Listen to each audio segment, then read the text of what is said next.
العالمين وصلي وسلم على أشرف الأنبياء والمرسلين نبينا وحبيبنا محمد بن عبد الله وعلى آله وأصحابه ومن سار على نهجه إلى يوم الدين وبعد. Allahun Gjelle wa Ala falenderojmë, salavatet dhe selamet tona mbi pejgamberin ton Muhammedin alayhi salatu wassalam i dërgojmë, mbi familjen e tij, mbi shokët e tij dhe mbi gjithë ata të cilët rrugën e këtij pejgamberi deri në ditën e gjykimit e pasojnë. Vëllezër, kjo është ligjërata e fundit përpara një pauze e cila do të jetë për gjatë muajit Ramazanit. Lutim Allahun Gjelle wa Ala që Allahu të na leçon agjërimin dhe të na mundson të arrijmë fundin e këtij muaji me mëkate të falura dhe me derexhet ngritura tek Allahu Gjelle Gjelalu. Nëse ju kujtohet ligjëratën e fundit, kemi fol rreth negociatave të cilat u bën mes pejgamberit Allahut alayhi salatu wasalam dhe mes Qurayshve. Dhe ne treguam që Qurayshët dërguan tek i dërguari Allahut alayhi salatu wasalam disa negociator, disa njerëz të cilët kishin një lloj pozite te Qurayshët pa marr parasysh a ishin prej Qurayshve apo nuk ishin prej Qurayshve, megjithatë ata dërguan një numër të negociatorëve të cilët do të negociojnë me pejgamberin Allahut alayhi salatu wasallam për kushtet e këtyre rrethanave reja të cilat u krijuan me ardhjen e muslimanëve në Mekë për ta kryer umrën. Dhe kjo kishte ndodhur në cilin vit? Në vitin e 6 të Hijretit, tha. Në vitin e 6 të Hijretit. Vitet, vëllezër, e dini për çka i përmendim? Vitet i përmendim për ta kuptuar plotësimin e dispozitave të fesë Allahu Gjelle Gjelaluhu. Dhe se fjala Allahu Gjelle wa Ala, el jevme ekmeltu lekum dinekum, sot unë juve u aplotësova fen, nuk do të zbret vetëm se në fund, përpara vdekjes së pejgamberit Allahut alayhi salatu wasallam, madje disa prej dietarëve ka cilësuar këtë ajet si ajeti i fundit i cili ka zbritur në dinin e Allahu Gjelle wa Ala, edhe pse nuk është ky mendim i drejtë. Sidoqoftë, ne thamë që i dërguari Allahut alayhi salatu wasallam do të zgjedh Omerin që të shkon dhe të negocion në emër të pejgamberit Allahut alayhi salatu wasallam. Por ama Omeri radhiyallahu ta'ala anhu nuk do ta bëj këtë gjë për shkak të rrezikut të vrasjes së Omerit në Mekë, për shkak se ai kishte një qendrim pak më të ashpër ndaj parisë së Qurayshve, ndaj Qurayshve në përgjithësi, por ndaj parisë së Qurayshve në veçantë. Kështu që Omeri po i propozon të dërguarit Allahut alayhi salatu wasallam, ja Rasulullah, njeriu i duhur për këtë mision, për këtë detyrë është kush? Uthman ibn Affan radhiyallahu ta'ala anhu. Kështu që pejgamberi Allahut alayhi salatu wasallam merr Uthmanin, e mëson Uthmanin, e udhzon Uthmanin dhe dërgon Uthman ibn Affanin radhiyallahu ta'ala anhu për Mekë që të negocion në emër të pejgamberit Allahut alayhi salatu wasallam. Me hyrjen e tij në Mekë, Uthman ibn Affani do të pritet nga një njeri i cili e kishte emrin Eban ibn Abil As. Dhe ky do ta di rrezikun e vrasjes së Uthmanit ose shqetësimit të Uthmanit brenda Mekës. Kështu që ai do ta merr Uthmanin, do ta zbret nga devja e tij dhe do ta hyp Uthmanin mbi devën e tij. Dhe do del në Mekë dhe do të thotë përpara gjithëve, unë i kam dhënë garant sigurie Uthman ibn Affanit. Me fjalë tjera, kush ngucet me të, kush e shqetëson të, më ka shqetësuar mua. Kush i shpall luftë atij, më ka shpall luftë mua. E ky vjen nga një familje tepër autoritative në Mekë. Kështu që banorët e Mekës do ta shohin se askush më nuk mund ta prekë Uthman ibn Affanin në Mekë. Uthmani do shkon që ta kupton mesazhin, por ama përpara se të takohet me parinë e Mekelive, kalojnë disa prej tyre dhe disa prej tyre madje familjar të tij dhe do t'i thonë Uthmanit: "Uthman, a nuk ke qejf të bësh tavaf rreth Ka'bes? Ka'ben nuk e ke pa 6-7 vjet. A nuk ke qejf të bësh tavaf?" Uthmani bën hijret, 2 hijretet e para në Etiopi. Më pas u ktheu dhe minjëherë shkojnë në Medinë. Kështu që qëndrimi i tij në Mekë ka qenë shumë i shkurt, 10 vitet e fundit. E ato kur e shohin mallëngjimin e Uthman ibn Affanit për Ka'ben, i ofrojnë Uthmanit që të bëjë tavaf. Kjo është i veshur me ihrame. Uthmani e shikon Ka'ben, thot: "Pasha Allahu, nuk bëj tavaf derisa të bëj tavaf i dërguari Allahut alayhi salatu wasallam." Kaq. Po, jo se s'kam qejf, por ama nuk mundi të bëj tavaf derisa të bëj i dërguari Allahut alayhi salatu wasallam. Kështu që Uthman ibn Affani shkon tek Ebu Sufjani dhe paria e Qurayshve dhe ja kumton të njëjtin mesazh të cilin ja kishin kumtuar më parë negociatorët e Qurayshve. Ne nuk kemi ardhur për luftë. Megjithatë, po që se dikush me dhunë mundohet që të na ndal nga kryerja e umrës, ne do ta luftojmë. Pa marr parasysh kush është. Por ama nisja jon drejt Mekës nuk është për luftë. Nisja jon drejt Mekës është me ihrama, me lebejk Allahum, me lebejk me telbije, kështu që ne kemi ardhur për të kryer umre dhe jemi 100% paqësor në niyetin tonë. Dhe ata i thonë Uthmanit: "Prit."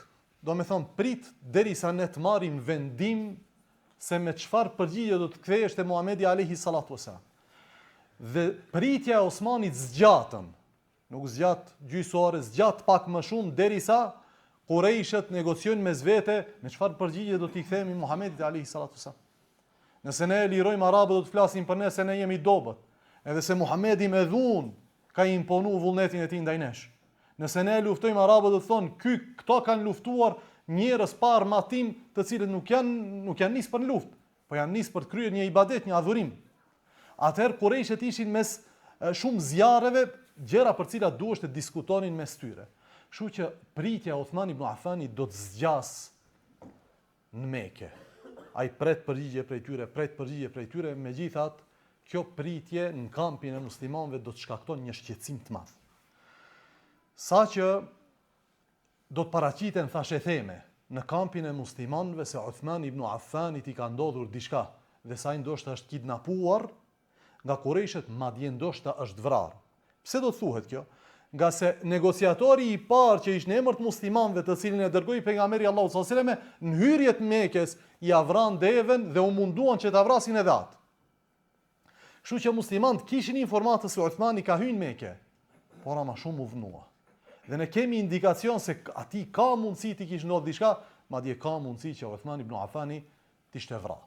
Kështu që i dërguari Allahu sallallahu alaihi wasallam i të bon sahabet dhe alarmon gjendjen dhe thot nuk do të largohemi prej këtu derisa të ballafaqohemi me ata në luftë. Kaq. Sabri jon mo kaloj. Ata kanë thyer gjitha konventat e diplomacisë asaj kohe. Një negociator e sulmuan dhe donin ta vrasin dhe ja vran devën. Të dytin tashmë ish kriju mendimi se Uthman ibn Affani është i vdekur. Edhe i dërguari Allahu te alayhi salatu wasallam e kishte këtë mendim. Kështu që tha ne nuk do të largohemi derisa të ballafaqohemi me ata. Kështu që i dërguari Allahu te alayhi salatu wasallam i thirr tani 1400 burra për beslidhje. I thon në arabisht bej'a. Edhe i thirr tani 1400 burra që t'ja japin besën pejgamberit Allahu te alayhi salatu wasallam.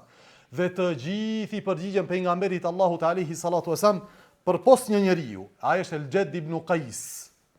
Përpos këtij njeriu nga Beni Selime, i cili ishte pronari një deveje të madhe të kuqe, madje Xhabir ibn Abdillah dhe të tjerët të cilët e kanë përshkruar beslidhjen e Ridwanit, këtë beslidhje thanë të gjithë 1400 burra i dhan besën pejgamberit Allahut alayhi salatu wasallam përpos Xheddit, këtij njeriu, nga se ishte prej kokave të munafikëve.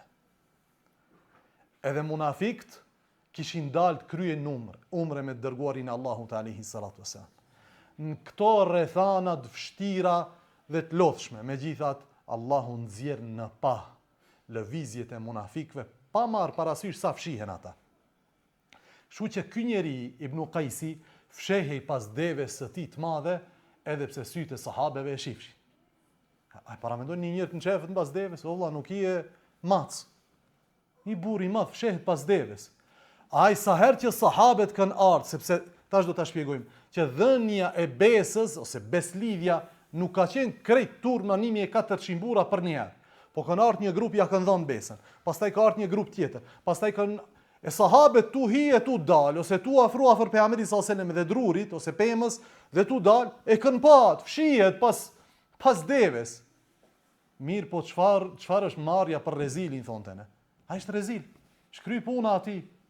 Kur s'ket tur bën çka dush, fshehu edhe pas një tavolinës vogël, pas një karikes.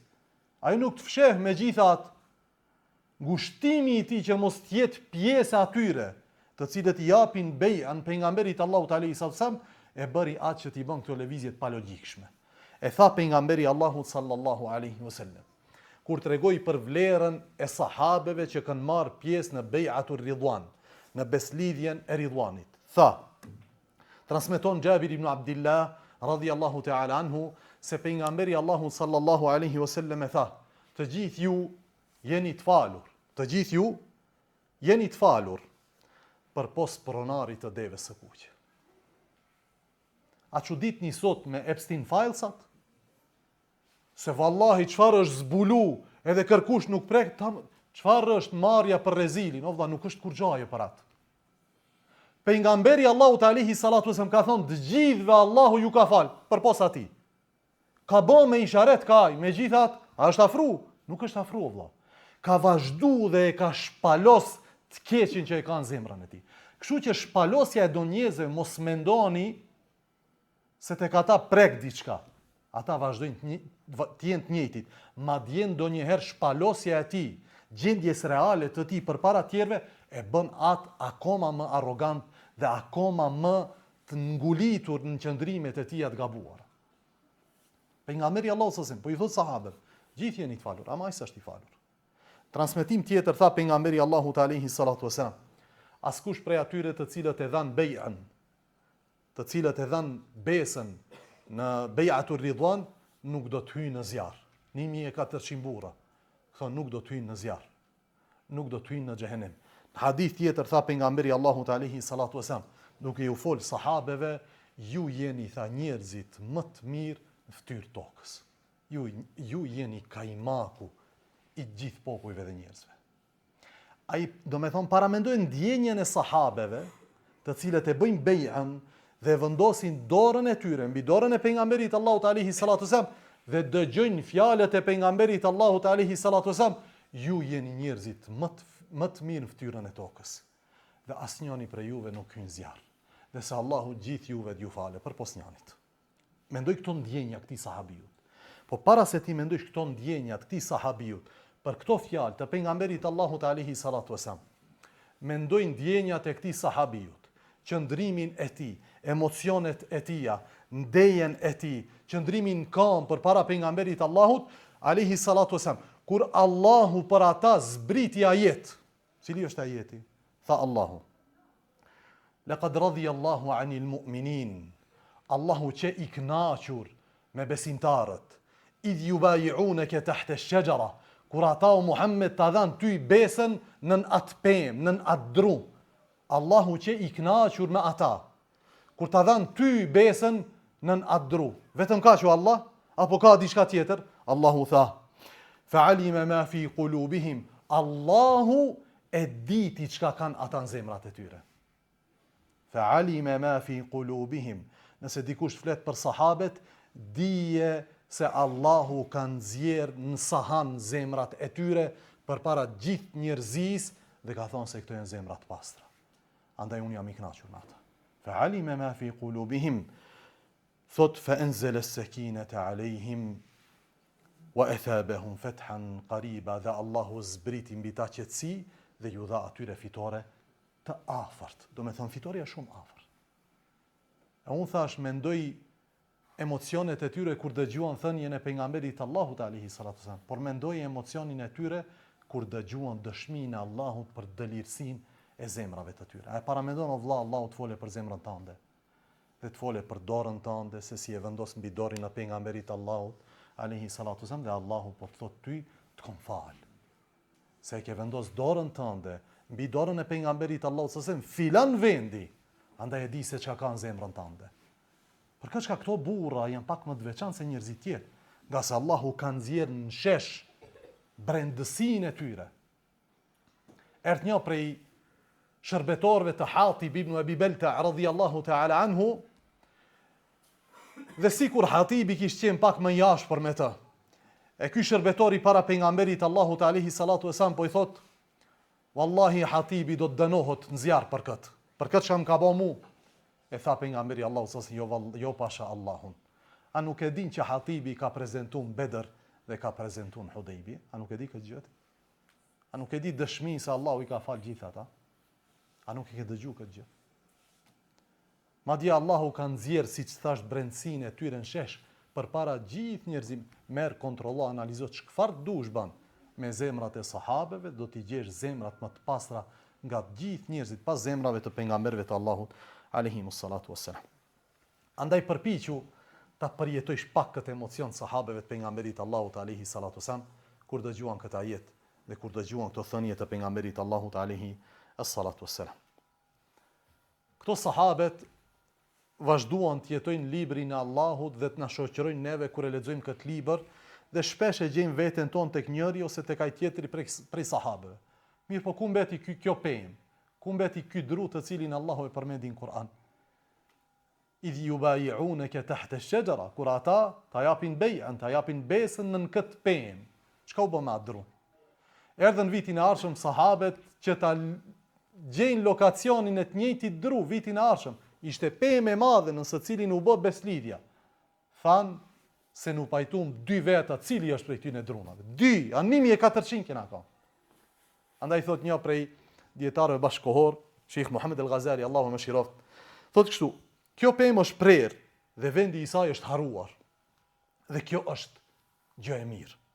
Sepse sikur të kish mbetur, mbi të do të ish ngritur një kube e madhe dhe njerëzit do të udhtonin drejt kësaj pemës dhe shkonte pi Maqedonie, pi Kosove, pi Alaske, ta vizitoj pemën në së cilën është bën kjo beja.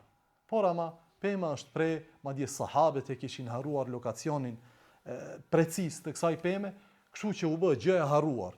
Thot Sheikhu Allahu Mashirov, do të ish ngritur një kube dhe njerëzit do të udhtonin drejt saj.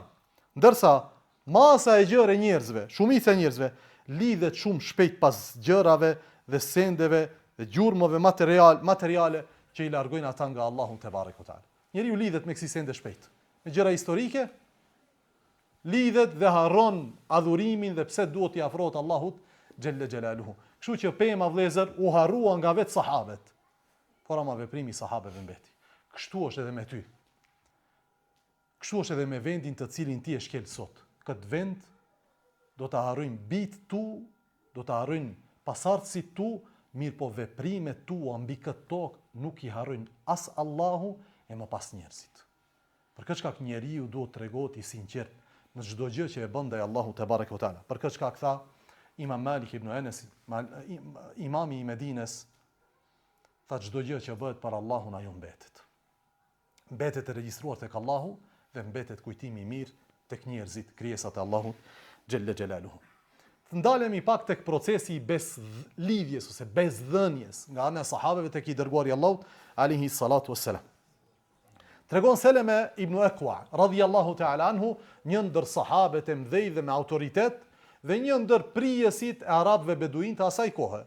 Thot Seleme, radhiyallahu ta'ala anhu, i adhash besën, bejën pejgamberit Allahut alayhi salatu wassalam 3 herë. Ja, fi me kanë. I adhash besën pejgamberit Allahut sallallahu alaihi wasallam 3 herë. Si ka mundsi 3 herë të jep? Një sahabe 3 herë besën jep? Thot kështu ndodhi.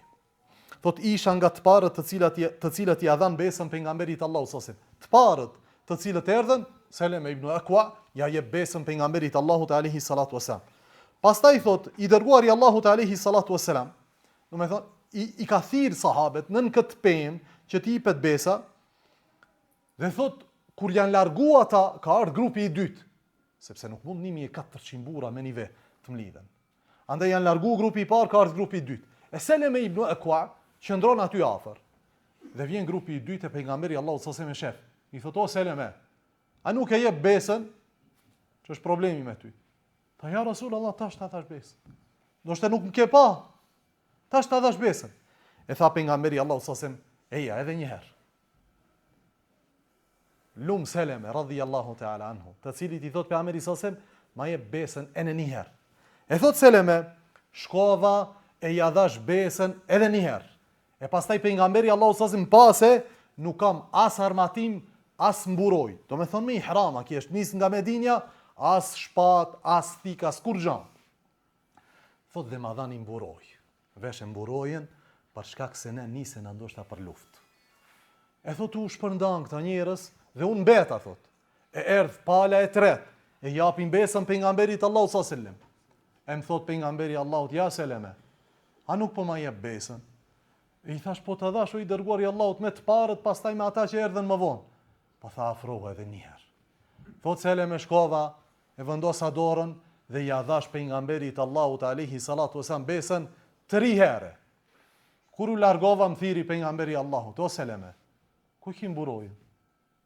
E i thash, ja Rasulallah, e takova djalin e axhës tim, ose axhën tim, Amirin, i cili ishte në gjendjen time të mëparshme, as shpat, as armatim, as mburoj, as kur gja, e ja dhash mburojën time. Atë që e ka pat, ja ka thonë të afërmit të ti. E thot pejgamberi Allahu sallallahu alaihi wasallam, këtë situatë të tensionuar, qeshi dhe tha, ja Seleme, ti je sikur se ai i cili ka thonë, o Allah, ma jep një të dashur të cilin do ta du më shumë se veten time. E Allahu ta ka dhënë atë të afërmin, andaj ke dhënë atij përparësi, e kupton? Ma jep një të dashur të cilin do ta dua më shumë se veten time. E qeshi pejgamberi Allahu te alayhi sallam dhe la Selemen që të shkoj. Sidoqoftë vëllezër. Seleme ibn Akwa është ky sahabe, të cilit i ka ndodhur kjo gjë dhe rrallë sahabeve ju ka ndodhur kjo gjë. Dhe ai na i transmeton detajet e këtyre ndodhive që kanë ndodhur atë ditë me këtë beslidhje. Madje kanë thonë dietar, pse i dërguari Allahu sallallahu alaihi wasallam e pyet, a nuk e ke dhënë besën një herë, dy herë, përsëri herë? Ndoshta shkaku është se kur ka ardhur grupi i parë në përgjithësi njerëzit, kur ndodh diçka, vala e parë është ajo e madhja. Pastaj shkon ajo ndjenja tura. E Seleme ibn Akwa ishte njëri me autoritet. Kështu që kur e shihnin njerëzit se ai nxiton për të bërë diçka, ata e pasonin atë. Kështu që i dërguari Allahu te alayhi salatu wasalam e di kë e urdhnon dhe për çka e urdhnon. Ti je njeri i cili ka pasues. Ti je njeri i cili ka autoritet. Fjala e tij dëgohet në xhamat, fjala e tij dëgohet ndër vëllezër. Andaj eja Seleme dhe jep besën. Kështu që Allahu me të nderoi Selemen radhiyallahu ta'ala anhu, dhe është prej sahabëve të rrallë, i cili për një çështje, madje ndoshta i vetmi, i cili për një çështje i ka dhënë besën pejgamberit Allahut alayhi salatu wasalam 3 herë. Andaj Allahu e ka nderuar këtë sahabi me këtë gjë. Mirë po, për çfarë e dhanë besën këto sahabe? Përpara se të folim për këtë, po, du një detaj i cili është tepër i rëndësishëm dhe për të cilin ka ndodhur gjithë kjo. Kështu që vjen një grup dhe i dyti dhe i treti dhe pejgamberi Allahut alayhi salatu wasalam, grupën e parë ose të tretën, po thot, kjo është dora Uthmanit. Kjo është dora Uthmanit. Dhe pastaj e merr dorën e vet dhe thot wa hadhihi li Uthman, ose kështu. Dhe kjo është për Uthmanin, që do me thonë, Uthmani po t'ishte këtu, edhe ai e kishte dhënë besën.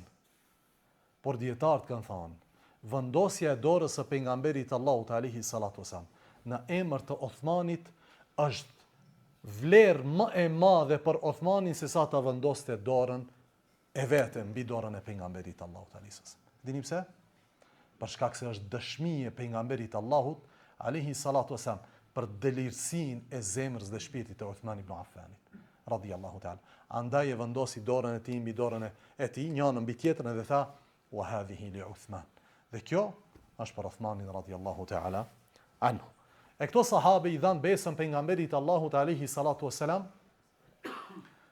për çfarë? Për çfarë është dhënë besa? Për luftë, për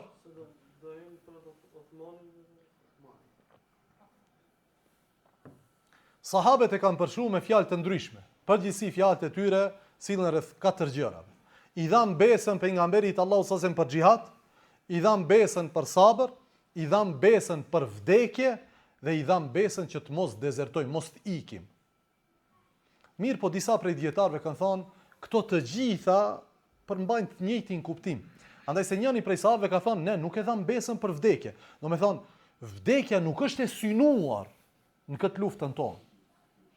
Po pse ka thonë Seleme ibn Akwa i dhamë besën për vdekje? Do me thonë, ne të qëndrojmë besnik edhe nëse vdesim. Ama nuk është vdekja e synuar, nuk dëshiron ki që të vritet, po ky dëshiron që ta merr hakun e vet, jo të vritet. Kështu Imam Neveviu rahimahullah thot, që thënia i dhamë besën për sabër dhe për vdekje ka të njëjtin kuptim, sikurse thënia e tyre i dhamë besën për xhihad, sepse të gjitha këto përmlidhen në qëndrimin e tyre se ju duhet jeni besnik, pa marr parasysh a fitoni, pa marr parasysh a vriteni, pa marr parasysh çka ndodhen, ju duhet qëndroni besnik dhe këto i përmbledh thënia sabër. Dhe nën këtë mund ta fusish thënien e Xhabirit, ja dham besën pejgamberit Allahu sallallahu alaihi wasallam të mos dezertojnë. Pse? Sepse qëndrueshmëria yte në fushë betejë don çfarë? Sabër. Pa sabër nuk shkon. Se në thua Allahu unë s'hiki, kanë hik burra më të mëdhej se ne. Dhe në betejë kyçe burra më të devotshëm se ne. Por Allahu e forcon këtë don rrugën e tij. Shumë shpejt Qurayshët do të dëgjojnë për këtë beslidhje. 1400 burra i kanë dhënë besën Muhamedit alayhi salatu wasalam dhe kanë vendosur që të nisen në luftë. Dhe reagimet të Qurayshët ishin të ndryshme. Paria e Qurayshëve dhe më të urtit prej tyre thanë ta marrim këtë punë me seriozitet dhe të mundohemi të gjejmë rrugë të përbashkët dhe paqe me Muhamedin alayhi salatu wasalam. Ndërkohë, sa përfundon beslidhja, sahabët e shohin se vjen kush? Uthmani. Sahabët ishin përgatit që të nisen drejt Mekës, po Uthmani erdhi. Edhe Uthmani bart lajm. Bart kushtet të negociatave me të cilat e kanë dërgu Qurayshët. Por ama tashmë lajmi i beslidhjes ka shku te Qurayshët. Dhe Qurayshët reagojnë më njëherë. Të urtit prej tyre nuk reagojnë. Të urtit thonë diplomaci. Rinia e tyre reagojnë shumë shpejt. Kështu që formohen një 83, thonë nuk na intereson më diplomacia, është kry puna e diplomacisë. Luftë. Po thonë si t'hina në 80 veta në luftë. Ata thonë nuk hina në luftë. Ne hyna në kampin e tyre dhe vrasim sa të mundim prej tyne, fshehu razinatës dhe tërhiqemi dhe ato do dalin duke kërku luftë për hakmarrje ndaj nesh. Andaj pala jona atërme do e mos e ka të mbrohet. Kështu që 80 prej rinisë e Qurayshëve nisën drejt kampit të muslimanëve. Edhe hynë kampin e muslimanëve. Por ama kur fillojnë të realizojnë strategjinë e tyre për të vrarë disa prej sahabeve, krye roja e muslimanëve, është Muhammed ibn Mesleme radhiyallahu ta'ala anhu, e sheh se ka lëvizje jo normale në kampin e muslimanëve. Kështu që organizon dhe i zon të 80-tët, për një. Dhe asnjë prej tyre s'mund të ikë. Dhe i sjellin përpara pejgamberit Allahut alayhi salatu wasallam. Kur i sjellin, pejgamberi Allahut alayhi salatu wasallam i pyet: "A është urdhër nga paria juaj apo dikush prej muslimanëve ju ka thirrë juve?" Duam ta kuptojmë. Ato thanë as e para as e dyta. As nuk është urdhër, as s'kush pi juve s'na ka dhënë garant sigurie neve në mesin tuaj. E tha pejgamberi Allahut alayhi salatu wasallam: "Atëherë shkoni se jeni të lirë." Sahabët u çuditën. Të lirë, këto kanë hyrë në kampin tonë. Ende lufta askundi nuk është. Me qëllim të fillimit të një lufte të madhe, e i dërguari Allahut alayhi salatu wasallam në gjest të marrveshjes që duhet të bëhet i liron të 80-tët për një. Dhe të gjithë kthehen në Mekë. Dhe Qurayshët e kuptojnë mesazhin e pejgamberit Allahut alayhi salatu wasallam. Kështu që tash është më rendi i tyre që ata të dërgojnë negociator.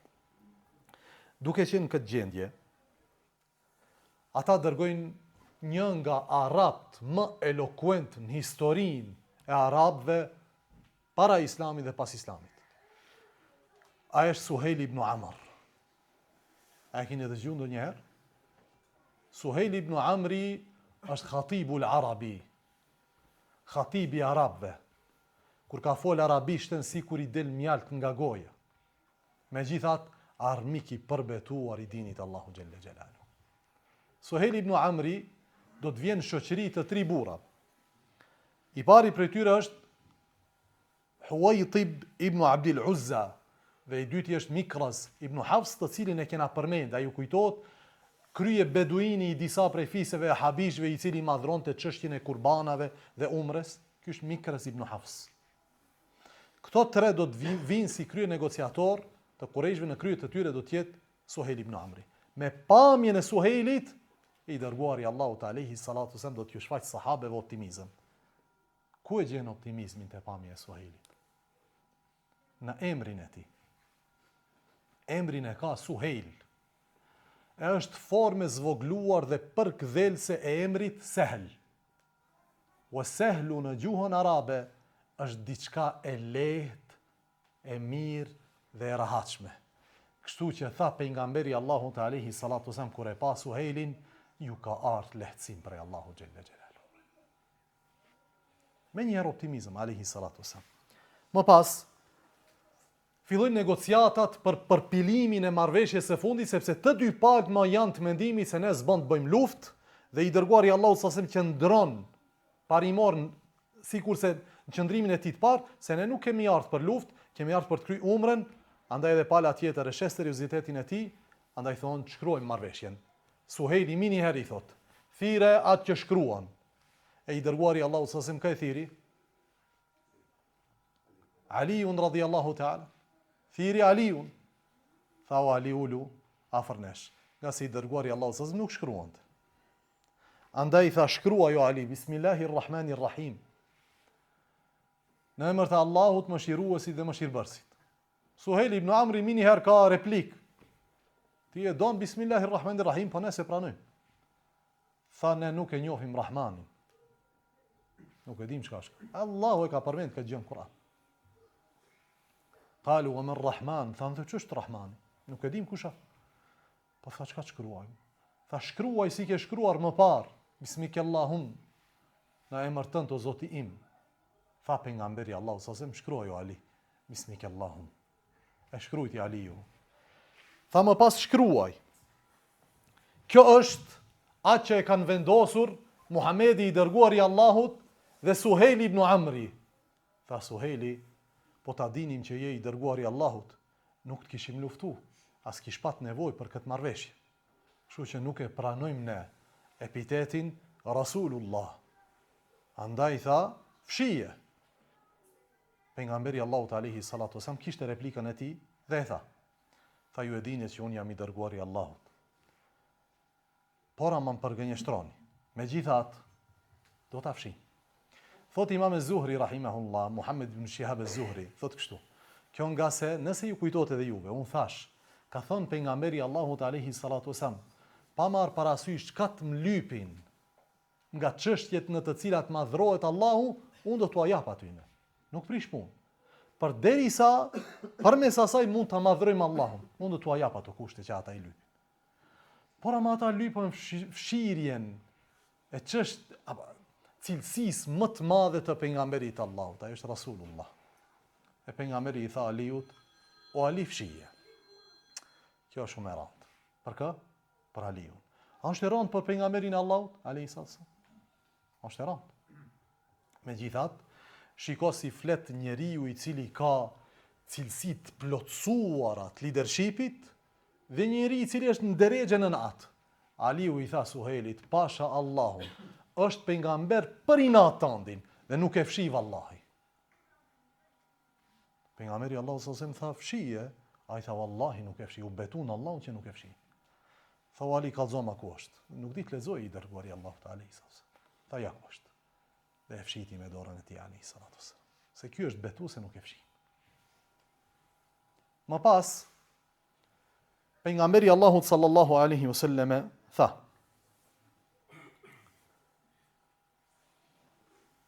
o Ali, dhe kjo është për Aliun Enkas, e ka transmetuar Imam an-Nasa'i në Sunen el-Kubra. Tha, o Ali, edhe ti do të përballesh me diçka të ngjashme dhe do të ndodh kjo ndërkohë që do të jesh i detyruar. Do të ndodhe në jetën tënde diçka, sikurse po ndodh mua sot, që un jam i detyruar ta fshi Rasulullah, e njëjta do të ndodhe edhe ty. Kanë thënë dietarët i ka ndodhur e njëjta Aliut radhiyallahu ta'ala anhu në mos pajtimin e tij me Muavijan. Ka fshi titullin khalife i muslimanëve. Se s'mund të jetë pejgamber apo? Megjithatë, titullin më të madh që e ka pat, kanë thënë ja, fshi. Dhe e ka fshi. E kjo ka qenë vetëm indikacion për pejgamberit Allahut alayhi sallam për dy gjëra. E para, që Aliu do t'i ndodhin gjëra të rënda në jetën e tij, dhe e dyta, njeriu në gjendje normale i mba do cilësi, i mba do me thonë, do tituj, mirë po në gjendje detyrimi dhe marrëveshje me palë të cilët insistojnë diçka, ka mundësi që njeriu të liron, nuk prish punë, përderisa asgjë nuk e ndryshon realitetin e përmbajtjes. A ndryshon kontrata, përmbajtja e kontratës se pejgamberi sa me ka fshi Rasulullah, kur gjë ndryshon. Të njëjtat pikat kontratës do të jenë. Kështu që i dërguari Allahu sa me fshiti këtë gjë. Më pas tha, shkruaj që të na lini të shkojmë në Kabe dhe të kryejmë umrën ose të bëjmë tawaf. Suhejl ibn Amri i thot jo. Mirë po arsjeton këtë gjë. Thotë Muhammed, nuk mund ta bëjmë këtë. Pse? Për shkak se Arab do ta kuptojnë se ju na keni fitu. Edhe e shfaqen këtë përpara pejgamberit Allahut alayhis salam. Kështu që ky kusht shansa nuk ka. Po halli, çka bëjmë? Tha shkruaj vitin e ardhshëm. Si mjet ja. Pejgamberi Allahu sallallahu alaihi wasallam thotë Aliut shkruaj vitin e ardhshëm. Dhe më pas Suhejli thot shtoje një pikë. Cila është pika? Tha që asnjëri prej nesh, edhe nëse është në fen tuaj, nuk ka të drejtë që të vi tek ju. Do me thonë, nëse është musliman dhe është prej kurejshve, nuk ka drejtë vjen tek ju musliman. Do të qëndrojë tek ne. Vetë se me leje pineve. Sahabet atëherë reaguan pak më zëshëm. Andaj thanë subhanallah. E si ti dorëzojmë musliman në duart mushrikëve? Si ka mundsi? Kështu që nëse i mbledhin të gjitha transmetimet, do të gjejmë se në këtë marrëveshje janë përmend 5 pika. E para, pejgamberi Allahu sallallahu alaihi wasallam në krye me 1400 burra si mjet nuk bëjnë umre. S'ka umre si mjet. Dhe çka duhet bëjnë? Duhet të qesin ihramat dhe të presin kurban, për shkak se i kanë qit ihramat. Shkojnë dhe vinë vitin e ardhshëm dhe qëndrojnë në Mekë 3 ditë me të njëjtën mënyrë sikur se kanë ardhur si mjet. Pa armatim, vetëm me shpatat në këllëfe. Kaq. Kjo është pika e parë dhe muslimanët e pranuan. E dyta është armpushimi 10 vjeçar, që këto dy palë, kurejshet dhe aleatët e tyre, dhe muslimanët dhe aleatët e tyre, nuk do të luftojnë njëri me tjetrin. 10 vite armpushim. Brenda këtij armpushimi, secila palë ka drejt të thret palët tjera në aleancë me ata. Madje muslimanët kishin të drejtë që të thrasin në fenë e Allahut pa pengesën e kurejshve. Dhe kjo na çon tek pika e tretë e kontratës. Ajo është se kushdo këtë do e thirr në aleancë me ne. Ti don ti jesh me këtë palë bujrum, don me palën tjetër bujrum. Kështu që në moment fisi Khuzaa thanë ne jemi me Muhamedin alayhi salatu wasalam. Se nëse ju kujtohet Khuzaa, gjysma ishin musliman dhe gjysma ishin qafira. Dërsa Benu Bekër me njëherë treguan aleancën e tyre se janë pjesë aleancës së mushrikëve. Kështu që u rreshtuan me Kurejshët. Pika e 4. Dhe ky është kushti më i rëndë për musliman që e përmenda pak më herët, ajo është se Suhejl ibn Amri këtë e shton në moment aty. Ajo është se në këtë marrëveshje ku shkon nga muslimant tek mushrikët, ose ku shkon nga Medinja tek mushrikët, këto nuk e kanë obligim ta kthej. Do me thonë nëse dikush del dhe e le fejen, do të unë ma musliman pisot, edhe kërkon azil të kurejshët, kurejshët e pranojnë dhe nuk e kanë për detyrë ta kthejnë Medinë. Ama nuk vlen e njëjta për muslimant. Kush bëhet muslimant dhe shkon në Medinë, për shkak se kjo pik në kontrat do të përdoret nga disa prej muslimanëve të cilët do të largohen nga kurejshët, po nuk do të shkojnë ku? Në Medinë. Do të shkojnë jashtë Medinës. Kështu që do të thonë ata, ne nuk kemi ardhur në Medinë. Kontrata është që ne s'bën të vinë në Medinë. Kush nga muslimant bëhet musliman dhe do të shkojnë në Medinë, pejgamberi Allahu sallallahu alaihi wasallam ka për obligim që ta dorëzon te kurejshët. E dorëzon.